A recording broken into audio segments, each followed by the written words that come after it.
आज केली आहे मूग डाळ आणि तांदूळाची खिचडी। त्यासाठी इथे हिरवा वाटाणा, एक मीडियम आकाराचा कांदा, एक बटाटा, एक टोमॅटो, 2 हिरवी मिरची, आलं लसूण पेस्ट आणि बारीक चिरलेली कोथिंबीर।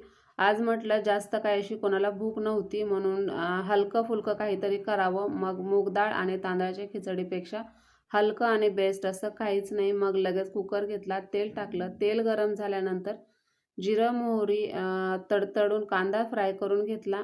थोडा कांदा फ्राय झाल्यानंतर हिरवी मिरची, आलं लसूण पेस्ट ती सुद्धा छान फ्राय करून घेतली आहे। त्यानंतर यामध्ये बटाटा, वाटाणा आणि टोमॅटो या भाज्या घालून घेतल्यात। 2 मिनिटांसाठी परत फ्राय केलं।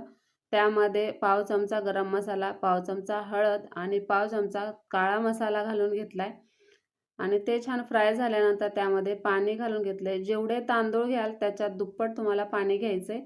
तर पाणी घालून घेतलंय आणि इकडे तांदूळ आणि त्यामध्येच मुगाची डाळ, इकडे उकळी येईपर्यंत डाळ तांदूळ धुवून घेतलंय आणि धुतलेले डाळ तांदूळ या पाण्यामध्ये घालून एकदम छान असं मिक्स करून घ्यायचंय। झाकण लावून एक 3 शिट्ट्या काढून घ्यायच्या। 3 शिट्ट्या झालेल्या आहेत आणि आपला कुकर गार झालाय आणि हे बघू शकताय तुम्ही एकदम मऊ अशी खिचडी तयार झालेली आहे।